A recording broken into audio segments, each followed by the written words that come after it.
Okay, thank you. And also a thank you for bearing with me with my voice. I'm not exactly at the top of my... I will try. Okay, so from the title, from the word equivariant actually, particularly, I am sure you expect a group acting somewhere. And that is correct. So the group is simply the special linear group. And on the complex, actually everything that I'm going to say is over the complex numbers. And in fact, the plan of the talk is that I want to tell you first about the case of SL2. Because, well, of course, because it's easier, and it already gives you an idea of what's going on, but also because at the same time it's easier and it's the most interesting case. You will see why. And then I will, of course, go ahead and tell you the general case, and then we'll see not really a sketch of the proofs as much as just the ingredients of the proof. So we'll see how much time we have and we'll figure out. But the ingredients of the proofs are particularly interesting because there is some very nice mathematics that comes out. But so let's start with the SL2 case. So our group X, on a two-dimensional complex vector space, and the irreducible representations in this case are all of the form SD of V, which correspond, if you want, to the irreducible representation of highest weight d times lambda 1, and we are just going to call it VD for short. And D is just a natural number, and they are all like that. So all the irreducible representations of SL2 have this form. But so what happens if you take two of these irreducible representations and you tensor them? So when you tensor them, of course, the action extends to the tensor product, but now this guy here is not irreducible anymore. It splits, and by the Littlewood-Richardson rule, or if you want, it's the Pieri rule in this case, this splits as a sum of several summands.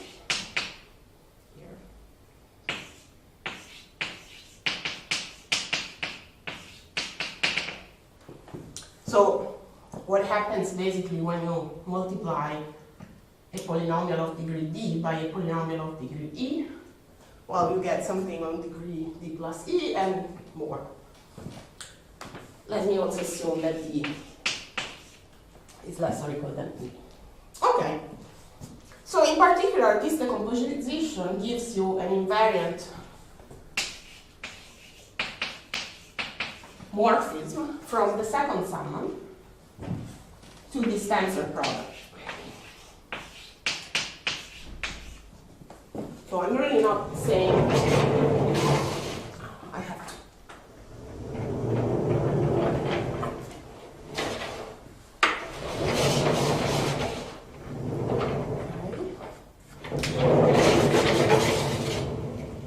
So I'm really not saying anything deep here. I'm just saying that you have this decomposition and then you have a map.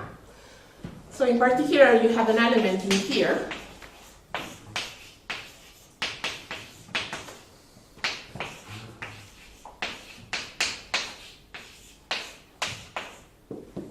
And now I'm going to identify this guy here with the space of sections of this vector bundle here. So I'm taking hyperplanes. I mean, if you want to take lines, you take the dual, it doesn't really change that much. So once I identify this guy here with this guy, I can look at this morphism space as home of the b plus b minus 2 tensor O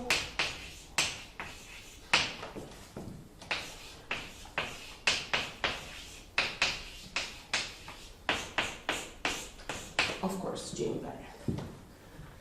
So basically what I'm doing is I'm looking at this as a vector bundle map, and because we are on the case where G is just SL2 and V is just a two-dimensional space, then BD is just basically CD plus 1. So this PVD is just a fancy way of saying the projective space of dimension D.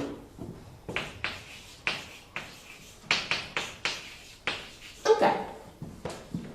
So there is a special case. So this is what? This is just a linear map of vector bundles. And so there is a special case, namely when E is a multiple of D, where this map is particularly interesting because it has constant rank. So this is the first result. So we're going to assume that E is a multiple of D, and actually I like to write it like that. And we can already state the first theorem. So let M greater or equal than 2 at least be two integers. And then the map, so we're going to call it E and D. It's just this map induced by this decomposition. So this goes from V and D minus 2. This is just a computation of D plus E minus 2 when you plug in this tensor OBD into V n minus 1B tensor O1. So when this happens, the map has constant, actually co-rank 1,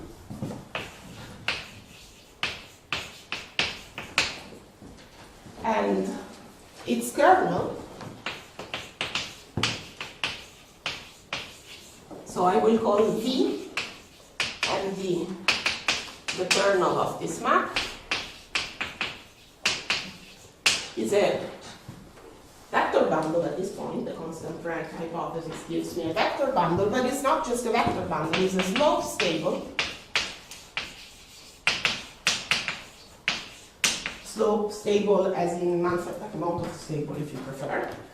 And in particular, stability implies indecomposability, so it's an indecomposable vector bundle on PD.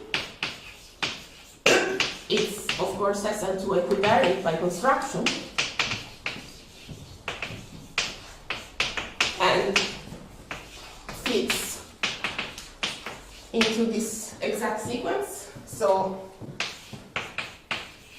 the first part is just the kernel going into V and V minus 2 tensor O.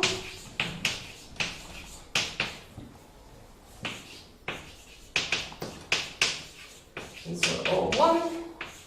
And then the co-kernel of this map is actually something, just a line bundle. It's O of n.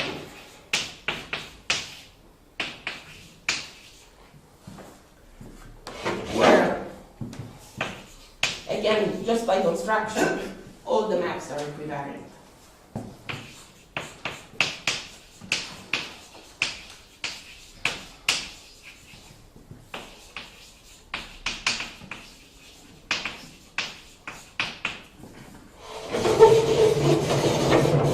Okay, so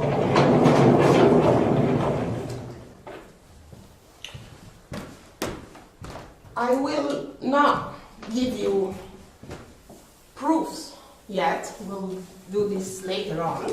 But I do want to make some comments on this result and especially explain you why, well, where I guess I convinced you that this was the easy case. It's nothing too complicated, but it is interesting, and I want to show you why it is interesting.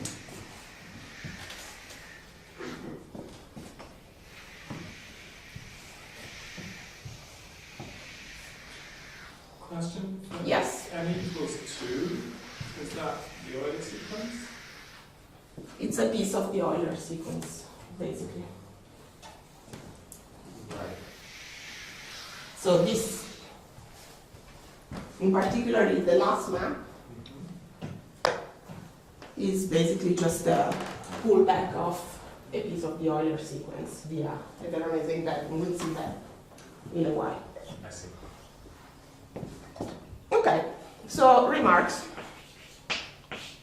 So the first remark is, let's compute the rank of this bundle together. So the rank of this W and D, well, so it's the rank of this guy minus the rank of this guy plus the rank of this one. So that is ND minus 1 minus N minus 1D plus 1, and then plus 1, and this is D minus 1. So this is a rank D minus 1 bundle in the composable bundle on PD. Now, there aren't that many as soon as D is greater or equal than 4. Okay, of course, if we're talking rank 2 bundles on P3, you have tons of them. But as soon as you go on P4, there aren't that many of those. So basically what is known is that all the rank D minus 1 bundles on PD amount to the following classes. So you have mathematical instantons, and this is just when D is odd. Or you have the tango bundles.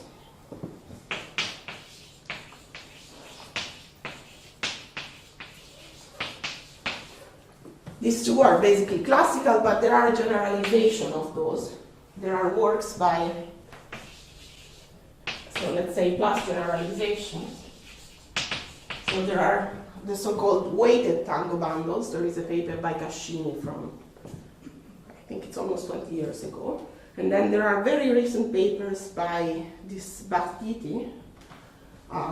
It's a French student from Lille who recently graduated, and he generalized both these weighted tango bundles and these instantons. So you have these two classes plus the generalizations, and then there is a sporadic case. There is this Sasakura bundle, which is a construction of the rank 3 bundle on P4.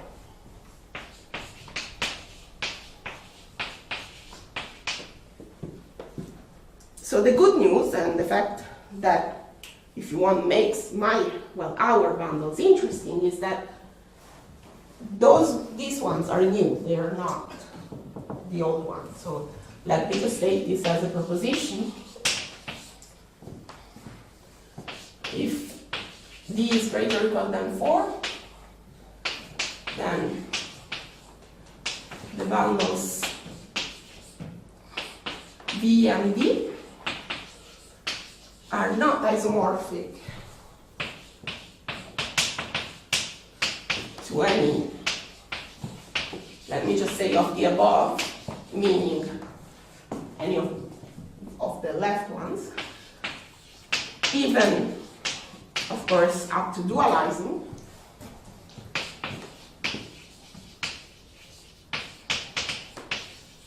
And up to taking pullbacks by finite self-maps of PD.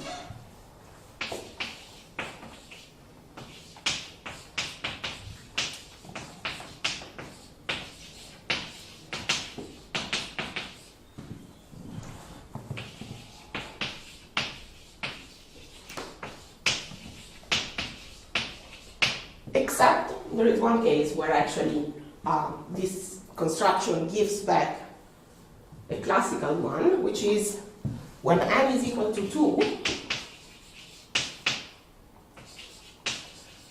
So when this parameter, and this is always greater or equal than 2, when m is actually 2, if you take the bundle MD with, you dualize it and you replace it by -1, this is a Tangled bundle.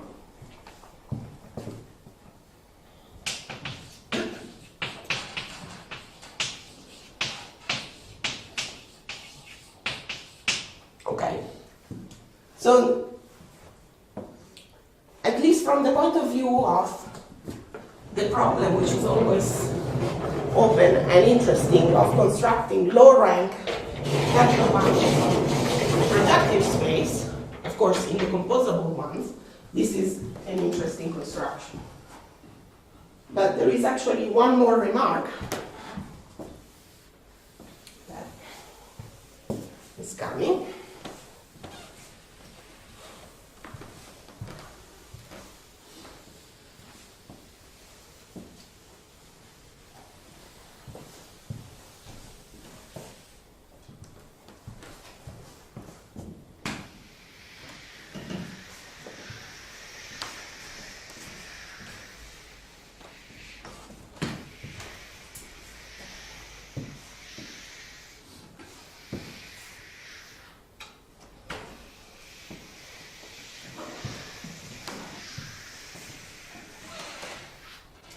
Teach with this thing? Like, how do you keep your students quiet?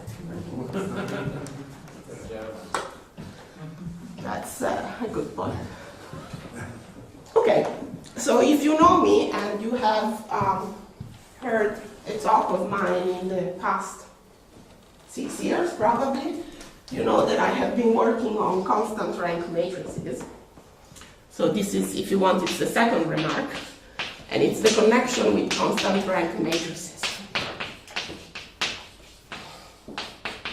So let me first tell you what is a constant rank matrix. Well, so if you take a subspace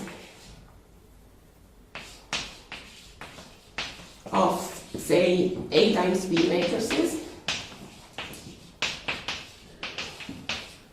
such that all its non-zero elements have the same rank,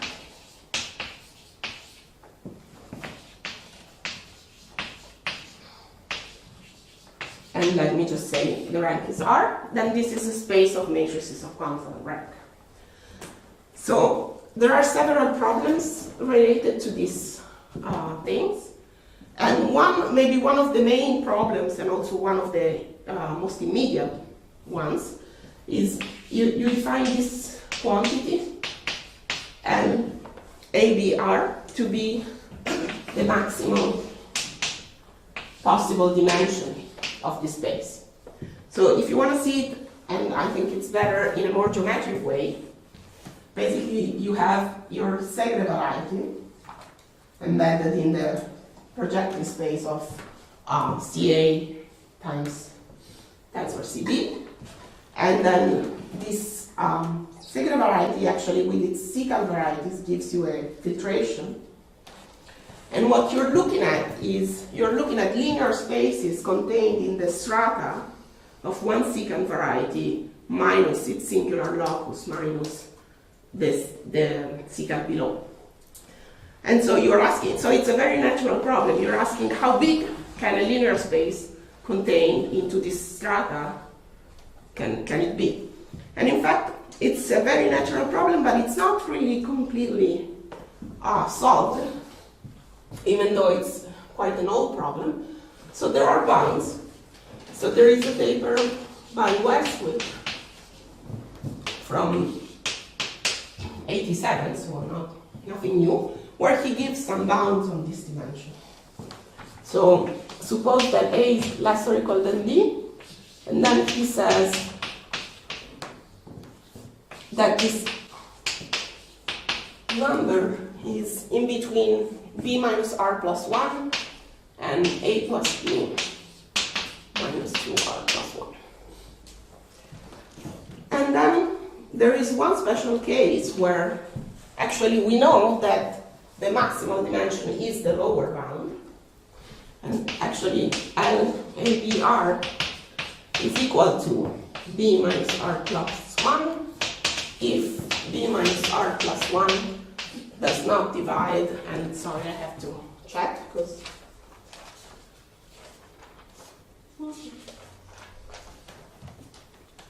this number, A minus 1 factorial divided by R minus 1. Okay. So whatever that means, there is a case, namely if you take R plus 1, R plus D minus 1 of rank R, where basically two things can happen. This could be either equal to D or to D plus 1.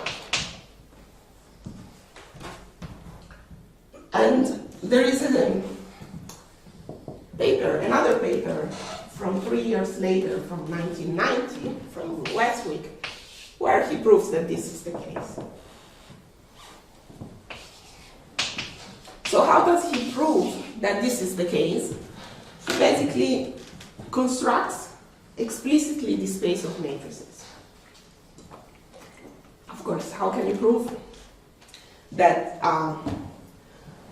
the bound is actually D plus 1 and not D? You construct the D plus 1 dimensional space.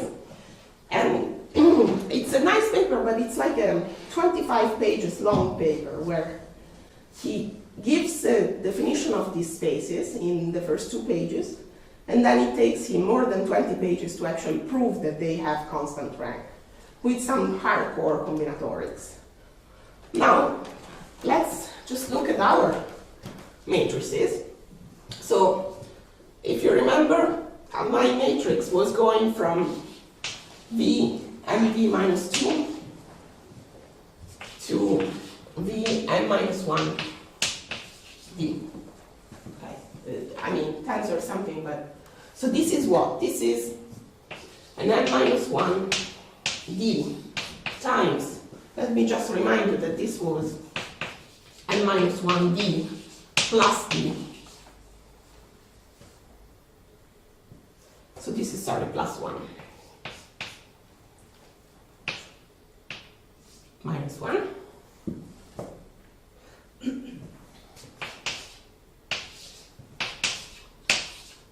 So this is the size of the matrix, and this is of rank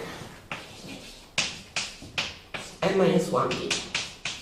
Because remember, it had constant co-rank 1. And this is what? This is an example, so, of a D plus 1 dimensional space of this size, which is much easier to construct than this construction. It is algorithmic and explicit, and because Paolo Lella is involved, we have very nice Macaulay 2 packages that can do this for you explicitly, and actually it's also SL2 equivariant, which was not the case with these matrices. Okay, so I hope I convinced you that You make as constant for rank, is easy to prove or not? in the case of SL2, it's not so hard. In the general case that I will tell you, it's a little harder, but it's not too bad. But I will tell you.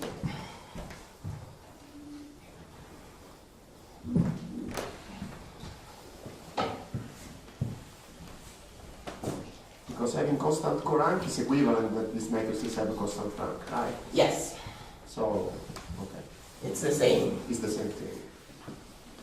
So your proof is completely different from Absolutely. Western proof. Okay. And it's short. And for me, since I understand vector bundles better than combinatorics, it's easier, but this is a subjective opinion.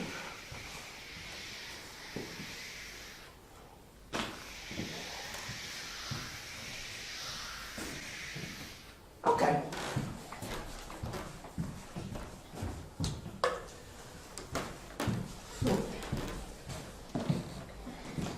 Let's go on with the second part.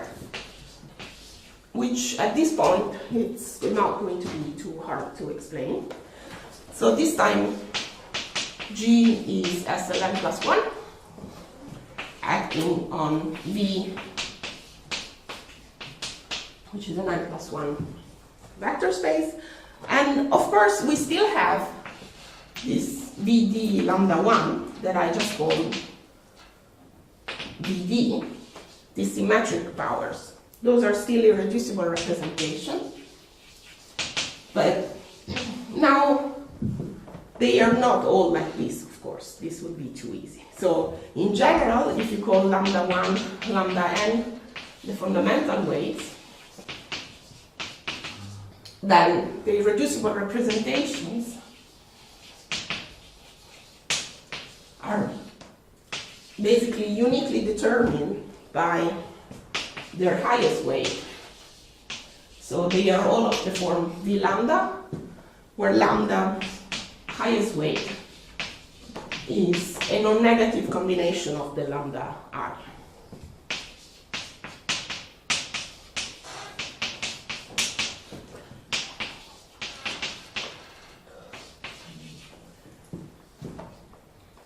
But still, you can still multiply two of these representations. You still have the little Richardson rule. So this time, when you do VD tensor Vn minus 1D, I'm going directly to the case that I'm interested in. You have something like that.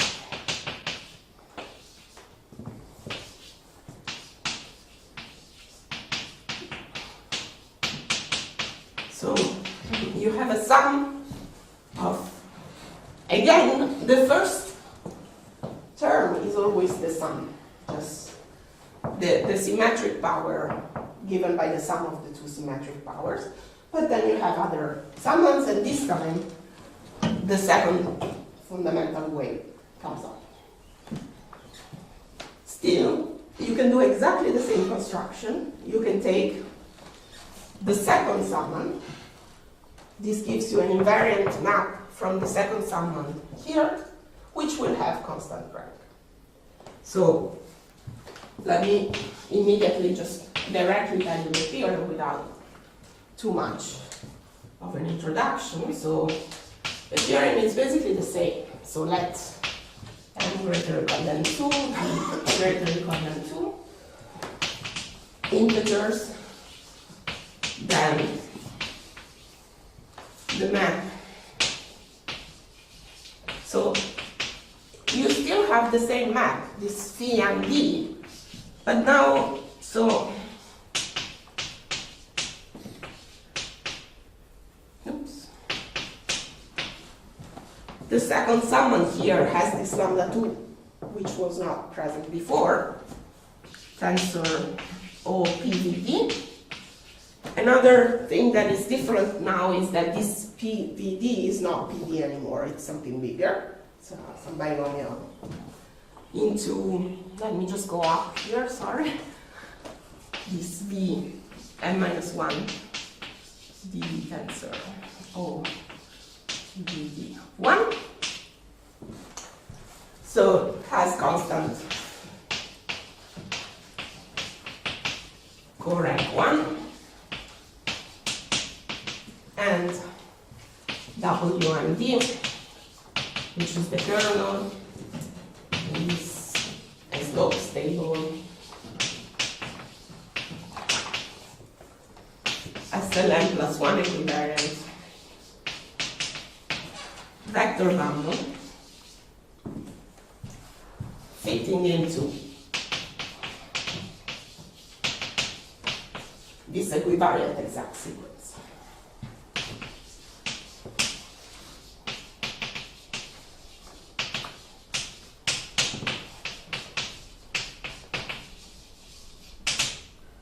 Which is again just the same. But let me just write it down so we have it and we keep it when I explain to you the rest.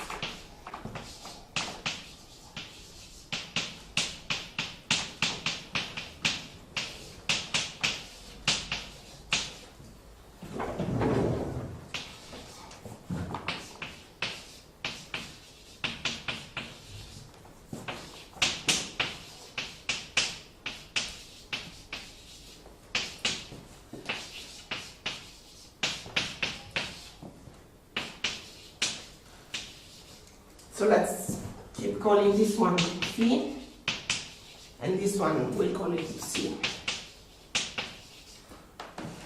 Okay. Can you remind me what's the shape of the Young diagram for that representation? Which one? Oh, it's just so you have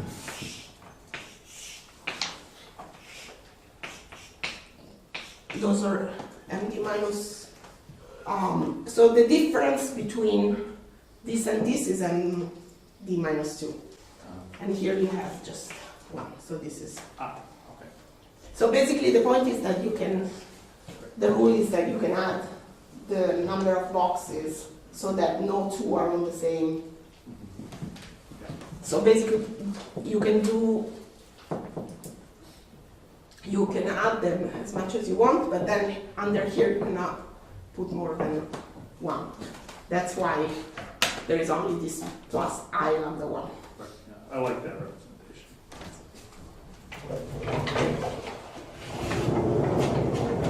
Okay.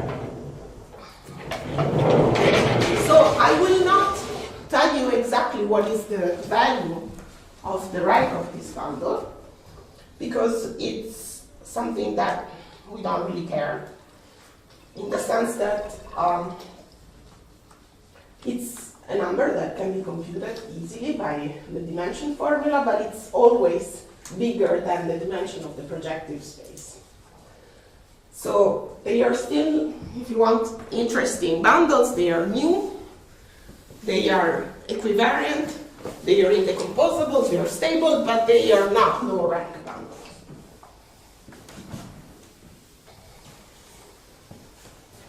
So we're not really interested in, I mean, I could write down the formula, but it's really not that interesting.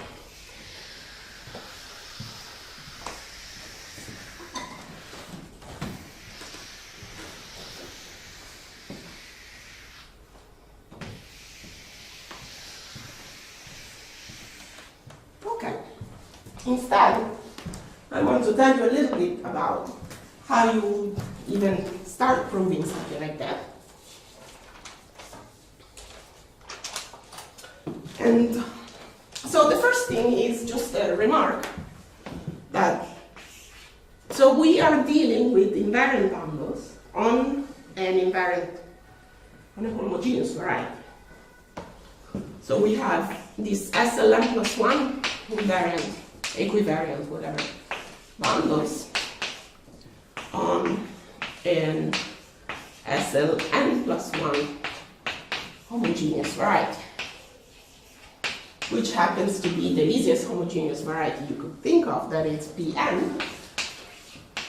But now the problem is that the lowercase n and the uppercase n are not the same n. So this number, it's d m minus 1 d plus n minus 1 over choose n. So it's a much bigger number. So you cannot use any of the classical results of homogeneous bundles on a homogeneous variety if you just look at it like this. But on the other hand, there is, if you want, a copy somehow of a Pn with lowercase n inside this space. Because this is what this is, let me just remind you, this is a PVD. Now inside here, you have the closed G orbit. The closed G orbit, so you have this action of G, and the closed G orbit is something you are very familiar with. It is the Veronese variety. So the image of what happens when you just embed your projective Pn into PVD with, if you want, this linear system. I mean, this is just the Veronese variety, you will know this. So what you can do is you can actually restrict your sequence there to the Veronese variety, and then you can pull back by this map. And what you get is a sequence like that,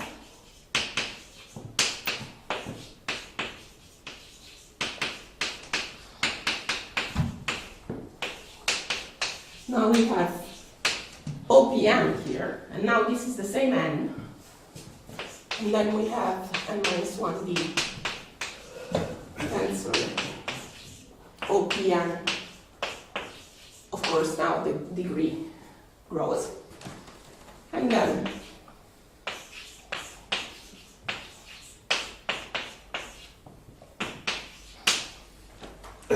so now those are homogeneous, G-homogeneous vector bundles on a G-homogeneous variety. So for this, I have a lot of tools to work with. And actually, the good news is that this Veronese corresponds to the closed orbit. What does it mean? It means that if you look at any point of P VD, the orbit of this point will contain the closed orbit in its Zariski closure. Meaning that if you prove things here, I mean, of course, not everything, but there are a lot of things that you can prove down here that will extend to the whole ambient space by semi-continuity and equivariance. So this is a good news because now I have a lot of tools here. In particular, for example, exactness of this sequence that you were asking. So, for example, the fact that this map is surjective, you know, if you prove it on the closed orbit, then you're done because the rank can only grow, and so on. So,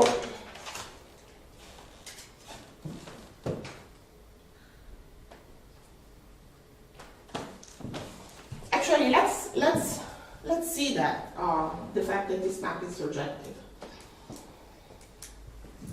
This map is surjective because you can prove that actually it corresponds to a pullback of a Veronese, of an Euler sequence map. So let me show you what I mean. So inside, now let's look here. So this is a different Veronese embedding. I am embedding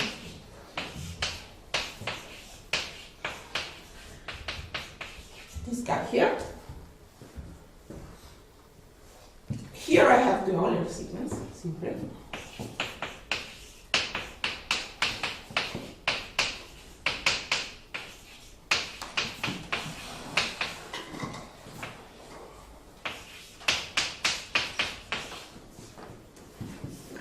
And now I can do the same trick, and I can restrict this to the Veronese and pull back.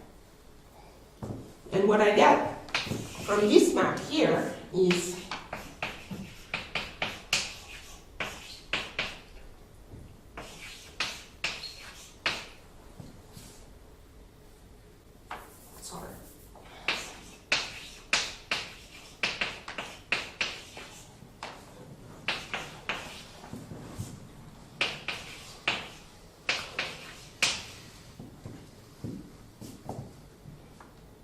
now you can easily prove that these two maps are just the same.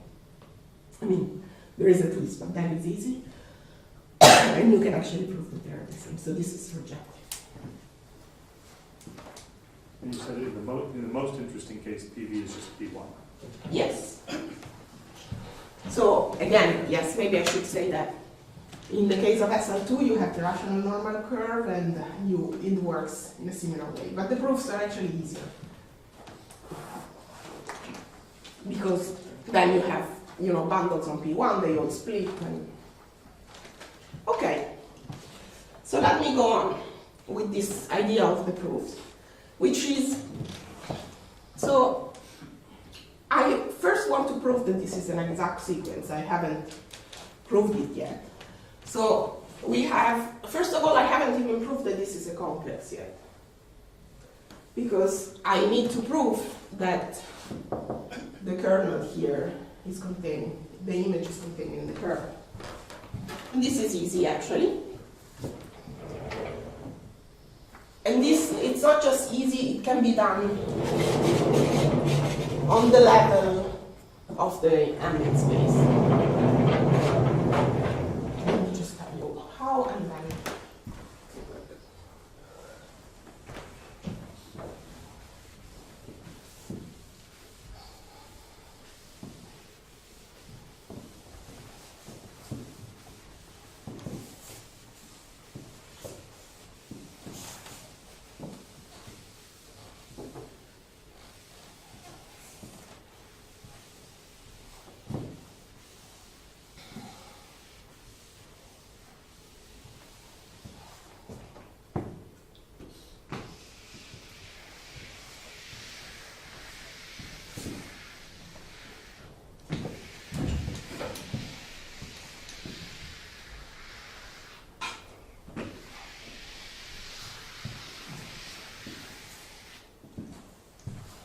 Okay, so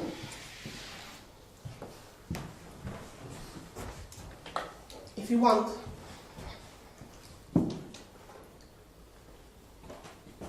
we are looking at even the complex, well, it's not a complex yet, but the sequence that I want to prove it complex on the big space. And I want to prove, let me just rewrite it. This is just a representation theory, basically.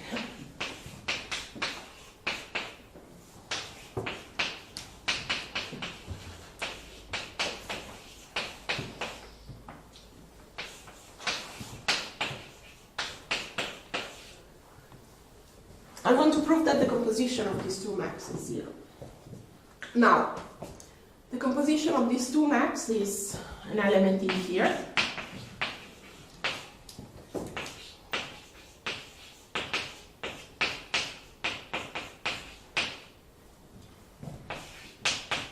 This is PVD.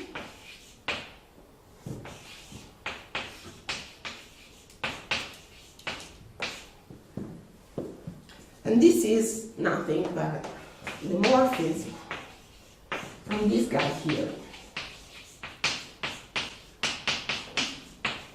to this guy here. Now, of course, everything here is indirect. Now, the one on the left, this is just representation theory, but the one on the left is a irreducible module. The one on the right is not irreducible, it splits. And by Schur lemma, basically, the only possibility is that either this guy maps isomorphically into a summand or it's zero. And you can prove that this guy does not appear among the summands here. So actually, you prove, if you want, you use a much stronger, you don't prove that this composition is zero, you prove that all the maps are zero. So this guy, the whole morphing space is zero. But let me mention here, actually, maybe it's worth mentioning that if you happen to know any closed formula for this guy here, I would be interested. Because we couldn't find it. So there are closed formulas for S2 of VD, for Sm of V2, but we couldn't find it and we couldn't even figure it out. So the way we prove this is by brute force. So we prove that the highest weight vector of this guy cannot be a highest weight vector here. So, I mean, of course it's proved, it's not false, but it would be much more elegant if we had a closed formula for this. So if you know anything like that, let me know. But so this is a complex now. And this map is injective, this map is surjective. The only thing that I need to prove here is that this part here. How do I prove this? Again, I work on the projective space underneath, if you want. I define the kernel of this map, and I prove that this guy surjects onto the kernel. And then I get the exactness. But because I have a little more than 10 minutes, if you want, I can later give you the details of how you actually prove this surjectivity. I want to give you the ingredient more than the recipe. because the ingredient is more interesting. So the ingredient is that, so we have G homogeneous vector bundles on G variety.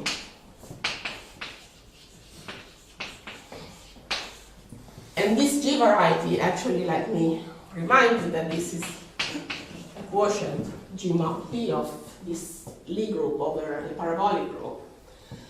Now, there is a classical equivalence of categories that allows you to study these bundles, that tells you that this category here is equivalent to the finite dimensional representations of the parabolic group. Sorry, you said it's enough to check this exactness on P. Yes, because again, it's a question of semi-continuity. So the way you prove it is that some map is surjective, and then if it's surjective, Yeah, that's great. and actually, it would be even if you, so if you could prove, actually, you could even prove it on just one point of the Veronese, right? Because then you have equivariance, and then, but in the case actually of the rational normal curve, we can do it like that. You take just the point of the rational normal curve, you prove it's surjective there, and then it's done. In the general case, we don't know how to do it. We cannot do it, but we use this. So this is classical. This is how the Borel-Bott-Pi theorem works, and this is classical. What is slightly less classical, even though the original idea is from Bondale and Caprano from 1990, so it's maybe almost classical.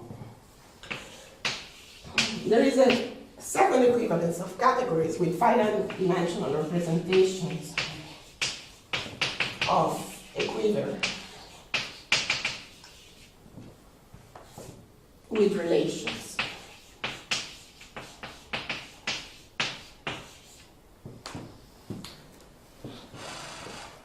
So, in the case of the projective space, actually this quiver is very easy.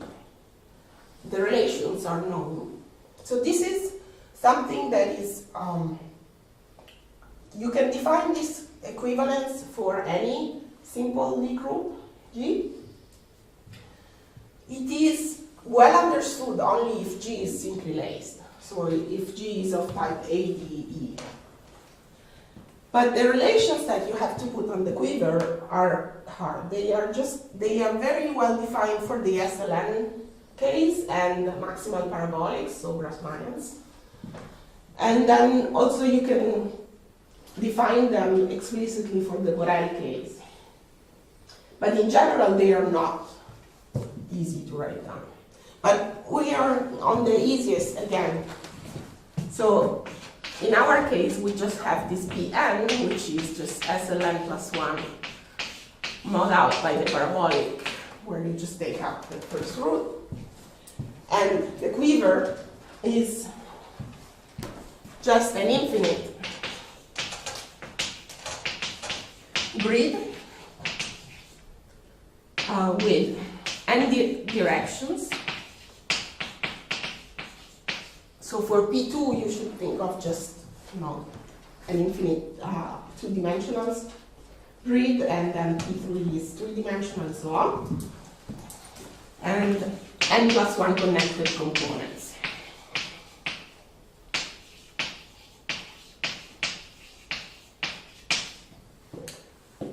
And the relations are as easy as possible, so every single square that you find is commuted.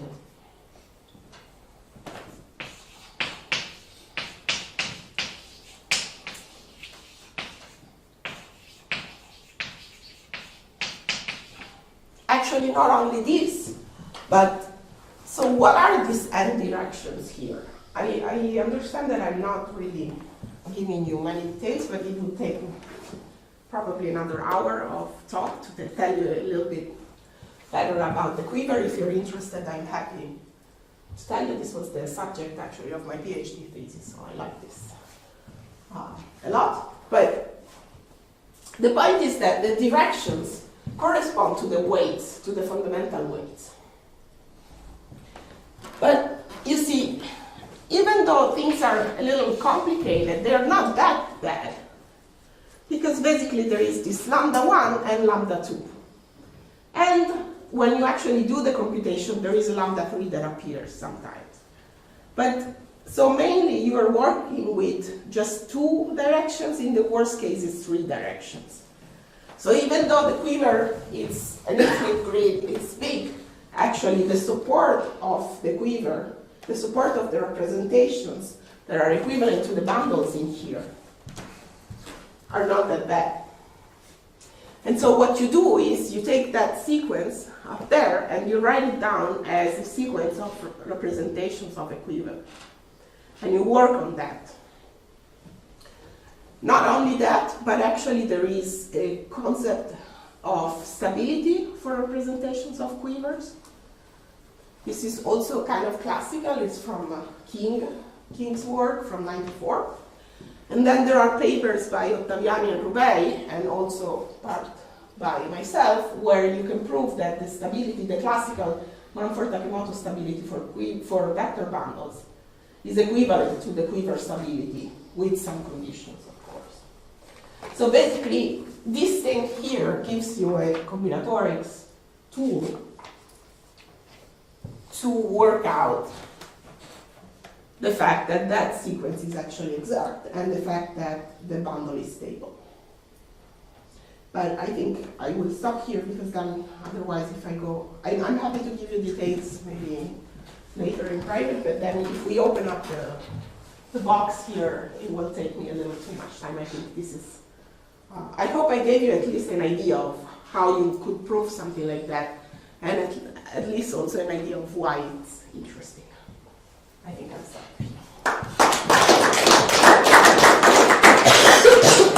And my voice was able to finish. Are there questions?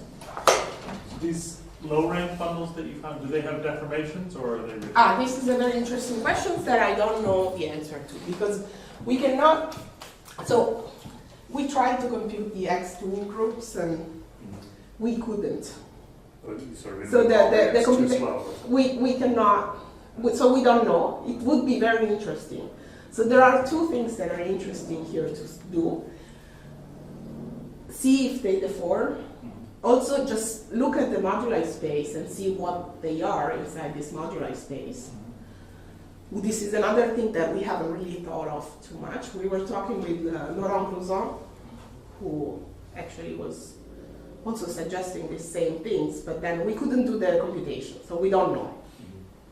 But then there is also the possibility of putting some weights. So what if you put here, minus alpha and plus beta?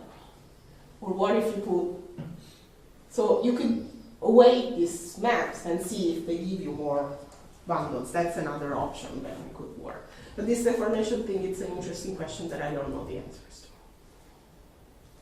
How do you prove that they are actually different from all the vector? We studied, so in the case of instantons, it's very easy, because of course you have, from the exact sequences you compute the Chern classes, and the Chern classes of instantons, all the even ones are 0, and in this case they're not, so it's easy. For the tango and the weighted tango, it's a little more complicated. You have to look at, you have to study the H1 module. And so you can prove that they are, in some cases, they are actually generated in different degrees and they cannot be the same. In other cases, you have to look at the syzygies of the module. But then you prove that basically they cannot be isomorphic because their cohomology module is. Did you compute this module by hand or by using Macaulay? By hand. By hand. I mean, it's not too bad because you have this, basically you have, I mean, this is not a minimal free resolutions, but it is a free resolution, you know, so then you can do it by hand. Actually, we started with Macaulay to get some ideas, but then... And from the Sasakura bundle? The Sasakura bundle is the same. You have, there is a nice paper by Angel from a recent paper where he gives you a construction, and then from the construction you compute where the module is generated, and then you see that it's not possible. So it's a study. I mean, the instanton case is very easy, but the other one is a study of the module of the H1 and sometimes the H2. Other questions?